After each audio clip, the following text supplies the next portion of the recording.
Hey, welcome back to Fix It with Jerry. Today we're looking at this dual mount sink we found on Amazon for about 200 bucks. It's made by KINGO, and there's a very specific reason why we picked this sink. I'll tell you in a second.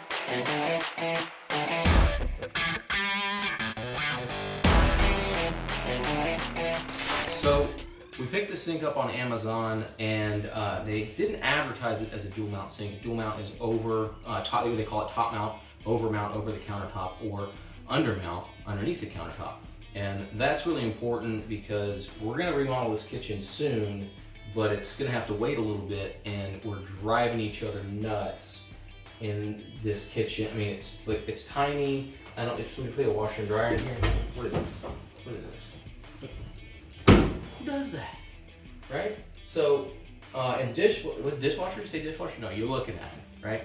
So we're driving each other nuts in this kitchen. So we picked the dual mount so we can reuse it, and it's a nice sink. We can reuse it when we actually remodel this kitchen. So like I said, it's made by KINGO, and I'll put an Amazon link below. It comes with this template and some instructions, and it says right there, undermount or top mount installation. So it didn't say that in the ad. Maybe they've updated it since then, but I think that's an important detail to point out. I think this template actually might be a little small, so I'll measure it by hand just to... The listing says this is a 33 by 22 by 10 sink, 33 being the longest side, 22 being they call it the width, and then the depth as 10. And I found the outside dimensions to be pretty close to accurate on that. As far as the basin itself, it's just a little over 30 inches long, a little over 17 wide, and just a little over 9 1/4 deep. Now this sink is set up for a single hole faucet, and it comes with some caps. It also has a spot for a spray wand, soap dispenser, or in our case a filtered water tap if you want one. We got hardware in this box, but that's it. It doesn't come with anything else. Alright, so I've got everything laid out here. We got our new faucet, because we're not reusing the old one. This is actually a Delta Touch faucet that I'll show in another video. We're putting a garbage disposal in, so pick one of those up, plug. Get a little bucket here to catch the water coming out of the pit trap, and get the new kit, because the likelihood of these two sink drains lining up into one where this needs to be are probably zero. And this has got like a flex design. It's a new thing I haven't seen before, and I thought I'd try it. The nice thing about it is on this corrugated section, it's actually smooth on the inside. That's one thing I've never liked about those flexible drain lines, is they'll collect grime and stuff and get kind of nasty. So hopefully this will be better. I'll try it. And silicone to seal the sink up, tape measure, pencil, screwdriver, knife. You'll need pliers or a wrench or something like that. And I assume I'm going to have to cut this hole to make it bigger. So I've got my jigsaw out and the template. And coffee. And one of the first things that I'm going to do is actually put some soap in the sink. Fill both of these with hot water. Fill them up with hot water. I'll flush the lines out completely. Trust me, you'll thank me later if you're doing this. And clean all that nastiness out of the drain. While the sink's filling up, this is a good time to just empty the cabinet below. You're going to need full access, so just go ahead and get everything out of here that you can. So I've already shut these valves off, and I've got my bucket here to catch the extra water in the lines. But keep in mind, on some of these older valves, they may not shut off all the way, so just keep that in mind, and be prepared to shut the main off to your entire house before you start this, and know where that is, so that you don't have an issue with water leaking while you're trying to work. And it's also a good idea to fill a bucket with water just to have on standby in case you need to wash your hands while you're doing this project and you have the water shut off. With the supply lines disconnected, I can start to take apart the drains, including our water filter drain and the P-trap.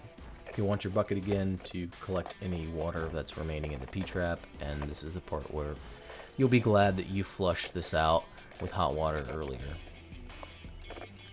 The next step will be to actually remove the clips that hold the sink in place, and you can see those right here. They typically have a screw, whether it's Phillips or square, some kind of bit that holds that clip tight to the countertop, and you'll just back those out and remove them to get the sink to come loose. Alright, now I'm going to take my razor knife on the edge. I don't think there's any caulking here to speak of really, and the countertop's chipped.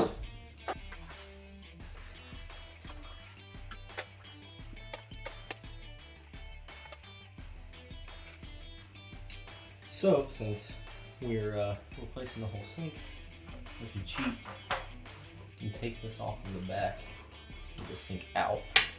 About a million times easier than doing this way up under the cabinet there. It's free to a good home. So after measuring the template, I determined it was not the right size, and I measured it by hand. I used a straight edge and a Sharpie to lay this out. The pencil just wasn't showing up on the countertop. I'm also being really careful not to measure or not to mark past where the cutout's going to be, because the Sharpie will not erase from the countertop. My biggest limiting factors are in the front and the rear of the cabinet, where the actual box gets in the way. So I lay the sink on top of the countertop, make sure that the flange is actually going to clear on all sides, and that I have clearance on the inside of the cabinet. And again, that was really the biggest obstruction, was the actual box frame of the cabinet itself. And it was a really tight fit, but it did go. Alright, a little bit of a chore, but not too bad. It's easy to clean up now, so that's what I'm going to do. Also, you'll want to just crack these valves open and get this trash out of here before you hook the new lines in. So I usually just put a little pail up underneath it and just very gently spray water in my face.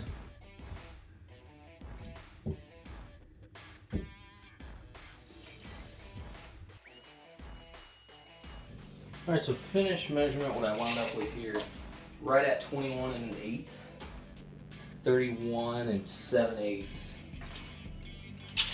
I'll get you left to right. So that template, it says right on it that it's cut out the countertop using this template.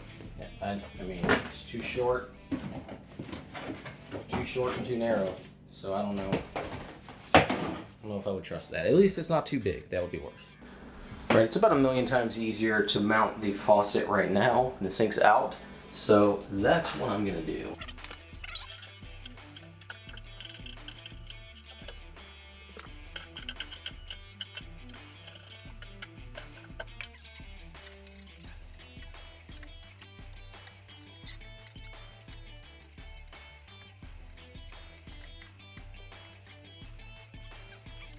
I'm gonna go ahead and put a bead of silicone around the edge. A quick side note here, I did already dry fit the sink, so I wouldn't do this step until you've already dry fitted and you know it's gonna work. And I'm ready to drop this thing in.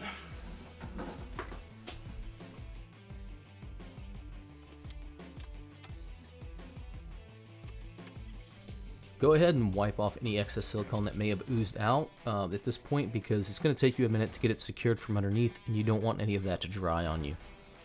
Now, hindsight's 20/20. If I were to do this over again, I would mount the clips to the sink before I installed it. And these actually, they flip up in one direction, and if you take the screw out completely, they do actually come apart. I didn't think I was going to have that much trouble getting them in, so I didn't bother with that. But if I were to do this over, I would definitely put at least a couple clips in there before I drop the sink in.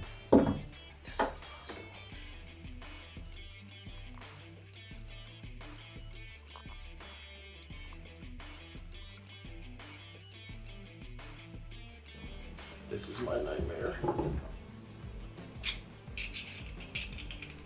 Once I finally had the sink secured, I did another pass with silicone around the edges to seal it off completely. Well, that was easy, right? There's a couple things I could have done differently there. I could have cut this hole just a little bit bigger, maybe 1/8 of an inch all the way around, and that would have helped make these clips snap in a little easier. And the other thing is I could have put these clips on the sink before I dropped the sink in. They actually swivel to the side a little bit, so you can get clearance and drop them in, then straighten them out and tighten them down. But I didn't think I was going to have that much trouble putting it in, and I had already put silicone on it and pushed it down in the hole, so it was there to stay. Turned out to be a huge pain in the ass to get these on from underneath. But it's there now, and I think I'm ready to go ahead and drop this garbage disposal in.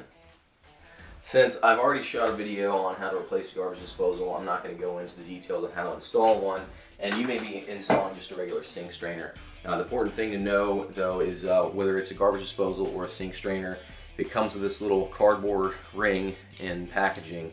That's not a seal. Don't use that, toss that out. You either have a rubber seal in the kit, or you will need plumber's putty for that. And it should say on the box what you're going to need.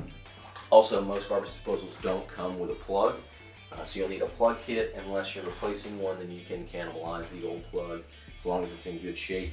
And same applies for the sink drain. If you're just putting a regular strainer in, you can reuse some of the old parts, but you'll probably need plumber's putty for that too.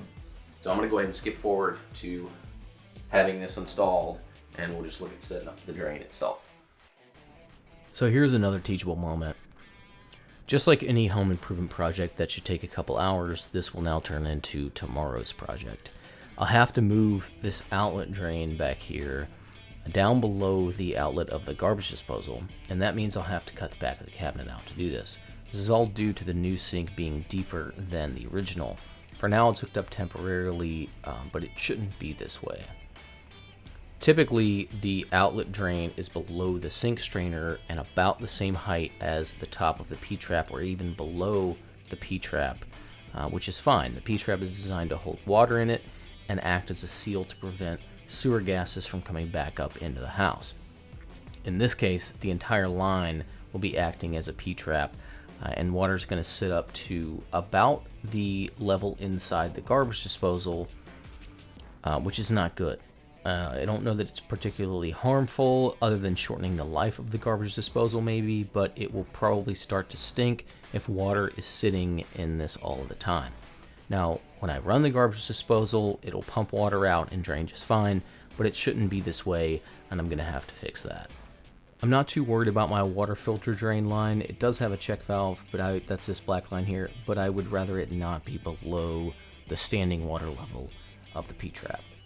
To give you an idea for clearance, you'll probably want to check this before you start. I have about 21 inches from the floor of the cabinet up to the bottom of the sink.